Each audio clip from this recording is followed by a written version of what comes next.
Hello, j'espère que vous allez bien. On en est au 3e jour de mon challenge écriture sur le mois d'octobre pour écrire un roman complet en 4 semaines. Ce que je fais, c'est que sur Facebook, je vous fais pas un petit résumé, mais je vous mets en avant un aspect important de ma journée, jour après jour. Donc voilà, si ça vous intéresse, vous pouvez aller sur la page Facebook de Anne-Estelle, qui est dans la description de cette vidéo. Et puis, je ferai des articles aussi régulièrement. Je pense que j'en ferai un par semaine pour faire un peu le point sur une semaine écoulée. Aujourd'hui, si je fais cette vidéo, qui est à la fois dans mon challenge, mais qui fait aussi partie des coulisses d'écriture finalement, j'aimerais vous parler de faire un plan ou pas. En fait, habituellement, je ne fais jamais de plan. Ou plutôt, on pourrait dire que si on devait, comment dire, imager le plan d'un récit avec un squelette, on va dire que moi j'ai plutôt l'ébauche d'une colonne vertébrale avec quelques vertèbres. Voilà. Par exemple, si vous prenez Les Déboussolés Anonymes, mon premier roman que j'ai écrit donc il y a 2 ans, s'articule autour des réunions des déboussolés anonymes. Donc j'avais réfléchi en amont à comment dire, qu'est-ce qui pourrait se passer dans chaque réunion. Donc j'avais un peu les thématiques, des idées que j'avais glanées par-ci par-là et que j'avais notées au fur et à mesure.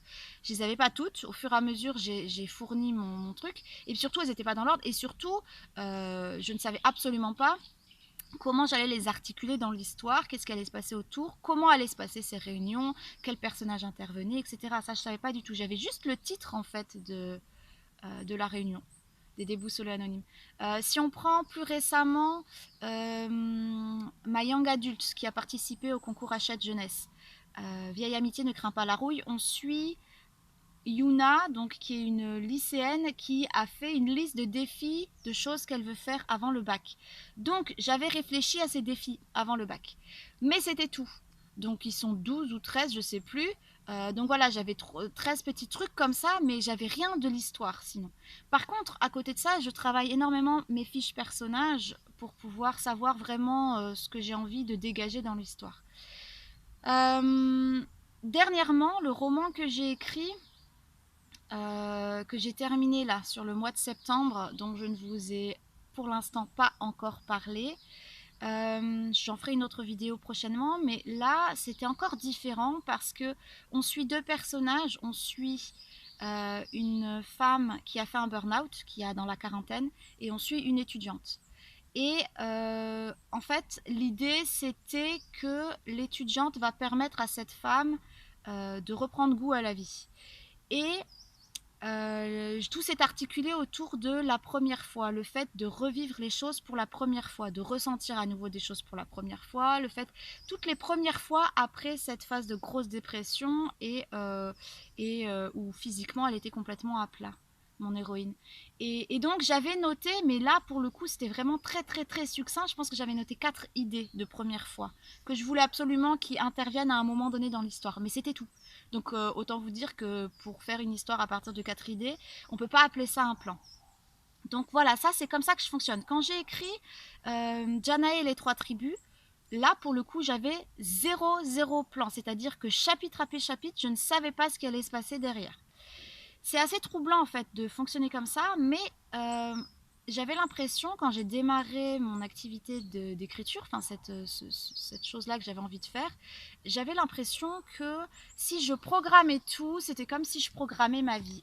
Et j'étais dans une phase où justement tout était trop planifié et j'étais trop dans l'attente de ce qui allait se passer. Donc je voulais au travers de l'écriture vraiment laisser libre cours à l'inconnu, à l'imprévu, ce qui allait pouvoir sortir de ma tête sans que je l'ai choisi. Et c'est là que c'est rigolo parce que quand j'entendais des auteurs qui disaient que leur personnage faisait ce qu'il voulait, je disais non mais attends, c'est quand même toi qui prends le contrôle, enfin, ça vient de ta tête, donc forcément à un moment donné c'est toi qui décides que tes personnages fassent ça. Et en fait pas du tout, en fait il y a des choses, des fois je m'étais dit ah il se passerait ça, puis pas du tout, mes personnages et c'est comme si c'était vraiment quelque chose, ils étaient à part de moi et ils vont avoir une volonté que je leur aurais pas attribuée à la base. C'est très étrange comme façon de penser. Je pense qu'il y a que les gens qui sont dans ce délire-là qui peuvent comprendre. Mais donc j'articulais finalement mes histoires autour de ça. Et puis là, pour la première fois, j'avais envie de me challenger autrement et de faire un plan. C'est-à-dire de savoir chapitre après chapitre ce qui allait se passer avant même de l'écrire et de me dire que ça me faciliterait peut-être l'écriture. Au début, sincèrement, ça m'a paniqué parce que je me suis dit mince, mais si je prévois tout, ça laisse pas place justement à l'imprévu et tout ça. Et en fait, j'ai discuté avec une autre auteure qui nous a rejoint sur notre challenge avec Laureline et coucou Amélia, et qui, elle, fonctionne que par plan, quasiment que comme ça, et qui m'a dit qu'en fait, elle fait son plan grossièrement, elle va travailler jusqu'à peu près à la moitié des chapitres vraiment détaillés, elle a une idée de la suite, mais en fait, à peu près à mi-parcours, elle repense tout. Elle fait une pause, elle reprend son plan pour voir qu'est-ce qui va s'en suivre après et si ça colle avec ce qu'il y avait avant. Et elle dit, au fur et à mesure qu'elle écrit ses chapitres, il y a forcément des choses nouvelles, des choses imprévues qui viennent, mais elle va les articuler dans son plan au fur et à mesure. Donc elle modifie un petit peu. Mais elle a quand même une trame générale. Et du coup, ça m'a rassurée. Je me suis dit, bon, c'est pas parce que je fais un plan que tout va être figé, c'est pas gravé dans la roche. Et du coup, ça laisse quand même la place à la créativité et à ce côté où tu prévois pas et où il y a de l'inattendu, quoi. Et donc, je me suis dit, bon, allez, je vais faire ça. Et donc, sur cette histoire, dont je vous parlerai plus en détail à un autre moment, on suit deux personnages, deux jeunes hommes, en fait. Donc, c'est une young adulte. On suit deux jeunes hommes, un au travers de sa chaîne YouTube et un au travers de son histoire, mais on est toujours en extérieur. C'est un narrateur extérieur, c'est pas en jeu. Il n'écrit pas en jeu. Et en fait, j'avais pas d'éléments concrets parce qu'il y a pas, c'est pas comme une liste, c'est pas comme voilà, c'est pas comme les déboussolés anonymes avec les réunions, c'est pas comme la liste de Yuna dans Vieille Amitié ne craint pas la rouille. Même s'il y avait des éléments importants, c'était pas suffisant pour articuler. Par contre, un des personnages, donc les deux personnages principaux, c'est Lenny et Gaëtan. Lenny raconte au travers de sa chaîne YouTube. Donc, je voulais que ces vidéos, parce qu'il a un plan précis dans ce qu'il veut raconter au travers de sa chaîne YouTube, et donc chaque vidéo aborde un souvenir précis avec une amie qu'il a perdue. Et donc, ça, je l'avais bossé en amont pour me dire qu'il fallait que ce soit cohérent, quoi, qu'il aborde les 4 étés qu'ils ont passés ensemble pour pouvoir vraiment articuler ça. Et donc ensuite, l'idée, c'était de faire intervenir Gaëtan au milieu de ces chapitres, de ces vidéos de Lenny, pour voir le présent. Donc Lenny raconte le passé et Gaëtan raconte le présent. Et voilà. Et alors, l'autre contrainte que je me suis fixée, c'est le titre de cette histoire s'appelle Les couleurs de l'eau. Je vous en parlerai plus tard pourquoi ce titre-là et tout ça. Mais en fait, ce qui se passe, c'est que je voulais aborder le thème de l'eau. Je voudrais que l'eau soit vraiment comme pas un fil rouge. Pour le coup, c'est pas un fil rouge, mais plutôt une ambiance générale. Et donc, je voulais que chacun de mes chapitres porte le nom d'une expression avec l'eau, ou d'une citation avec l'eau, ou d'un proverbe avec l'eau. Et donc, il fallait que ça s'articule en fonction de ce qui se passe dans le chapitre, il fallait que ce soit logique. Une autre contrainte en plus que je me suis rajoutée, c'est que Gaëtan, donc le personnage qu'on suit au présent, est fan d'Antoine de Saint-Exupéry. Vous avez vu, si vous êtes sur Facebook, vous avez vu sur ma page, je vous ai partagé un petit bout hier. Donc il est fan de Saint-Exupéry et il a ses citations en veux-tu en voilà qui lui viennent spontanément en fonction des éléments. Donc je voulais aussi articuler ces citations dans le récit. Et en plus de ça, on suit une fille, enfin on la suit pas, on la suit au travers de Gaëtan, qui elle a, comment dire, elle est assez mystérieuse, on ne sait pas grand chose sur elle, mais par contre elle laisse entrevoir certaines choses de ses craintes, de qui elle est, etc. Et il fallait que ce soit cohérent aussi dans la suite. Donc bref, tout ça, c'était pas possible, c'était pas envisageable si j'allais au feeling chapitre après chapitre. C'est pour ça que je m'étais dit, je veux vraiment bosser avec un plan cette fois-ci. Et donc les 2 premiers jours de mon challenge ont été consacrés à ce plan. Je pensais sincèrement que ça me prendrait encore plus de temps, mais en fait c'est rigolo parce qu'au fur et à mesure que je déroulais mon plan, ça devenait beaucoup plus clair, beaucoup plus limpide, et en fait ça devenait plus facile de savoir ce qui allait se passer par la suite. Alors mon plan il est vraiment détaillé, je travaille sur Word, c'est-à-dire que j'ai alterné mes chapitres en vert pour Gaëtan, mes chapitres en bleu pour Lenny, et pour chaque chapitre j'ai mis le titre, j'ai mis les éléments principaux qui se passent dedans, j'ai intégré les citations qui sont importantes dedans, etc. Et comme ça, quand je vais écrire, en fait, j'ai plus qu'à reprendre mes paragraphes, les uns après les autres, à écrire en fonction de ce qu'il y a écrit dans ce paragraphe. Et une fois que c'est fait, j'efface le paragraphe, ça veut dire que c'est fait, et je laisse juste le titre du chapitre. Voilà, ça c'est l'idée. Il y a mon toutou qui regarde par là-bas, donc je me demande s'il n'y a pas des gens. Je suis dans un coin où il y a des randonnées possibles et on est mercredi, donc il y a potentiellement des familles. Je vais essayer d'abréger. Et du coup, voilà, j'ai fait ça. Il y a énormément de détails dans mon plan. C'est pas, comment dire, il y en a qui organisent leur plan en faisant carrément d'abord une phrase. Ensuite, ils reprennent leur plan en faisant pour chaque chapitre un paragraphe. Ensuite, ils reprennent leur plan pour faire pour chaque chapitre, remplacer le paragraphe par une page complète qui détaille bien. Moi, c'était pas mon objectif. Mon objectif, c'était juste de noter toutes les choses qui me venaient pour pas les oublier. C'est un peu fouillis. Quelqu'un qui lirait se dirait mais ça part dans tous les sens. C'est pas grave, moi je me comprends. En sachant que... Ah oui, il y a quelqu'un qui arrive.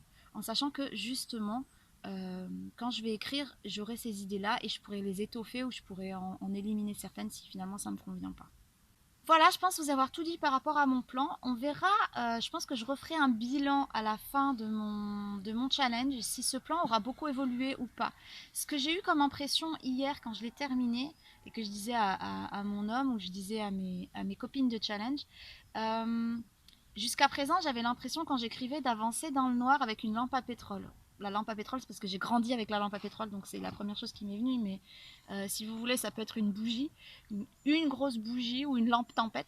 Mais en gros, d'avoir l'impression d'avoir une visibilité sur du court terme, sur un petit espace devant moi, et que finalement, c'est seulement quand je me pointe devant un embranchement que je vois l'embranchement, et que du coup, je ne l'ai pas anticipé, et du coup, je me retrouve... C'est vrai que souvent, je me suis retrouvée, parfois bloquée plusieurs jours, à me dire, maintenant, qu'est-ce qu'il doit faire pour débloquer ce... Qu'est-ce que mes personnages doivent faire, qu'est-ce qui doit se passer pour débloquer ce truc-là.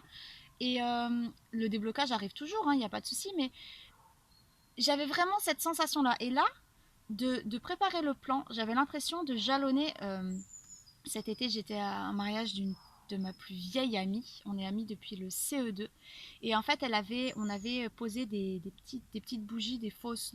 C'est pas des vraies bougies, vous savez, c'est des trucs à piles ou qui se rechargent dans des petits pots en verre. Et on les avait mis tout au long d'un chemin pour guider comment dire, les invités à la fin du repas des mariés, parce que c'est dans un jardin, pour les guider vers la sortie pour pas qu'ils soient dans le noir. Et donc en fait, on avait jalonné tout un chemin. Et là, j'avais l'impression de faire ça, en fait. Une fois que j'ai récupéré mon plan, une fois que je l'ai regardé dans son ensemble, et tout ça, je me suis dit, ah mais ouais, en fait, j'ai une visibilité. Alors, c'est pas une lumière forte, dans le sens où tout va s'éclairer pleinement quand j'écrirai, mais j'ai l'impression de savoir où je vais, j'ai l'impression que tout est dessiné d'avance, et que finalement, j'aurai plus qu'à faire à peaufiner mon chemin et à juste profiter de la beauté du chemin pour pouvoir l'embellir et que le lecteur puisse le trouver beau. Mais que finalement, tout est déjà éclairé. Et en fait, c'est une sensation qui est extraordinaire.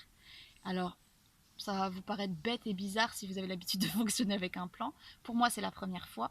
Je me rends compte aussi du travail monumental que ça demande en amont.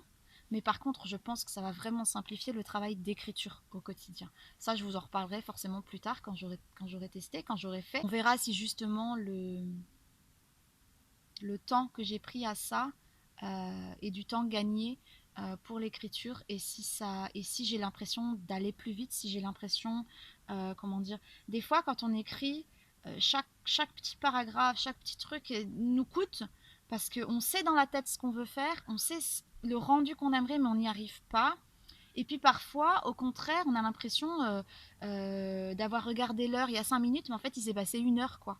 Et du coup, je vais voir avec le fait d'avoir fait un plan, si ça change en fait ces perceptions-là quand on écrit. Je peux pas vous dire si je ferai ça à chaque fois, parce que j'aime pas fonctionner toujours d'une même façon. J'aime bien essayer plein de trucs. Donc on verra comment je ferai pour une prochaine fois. En tout cas, je suis super contente. Pour l'instant, le challenge, je suis hyper motivée. Allez, je vais arrêter de blablater, c'est une grosse vidéo. Je vais retrouver ma fille pour tout ce qu'on doit faire comme tous les matins. Et cet après-midi, au boulot. Sur ce, je vous laisse, je vous dis à très vite pour la suite. Bye bye!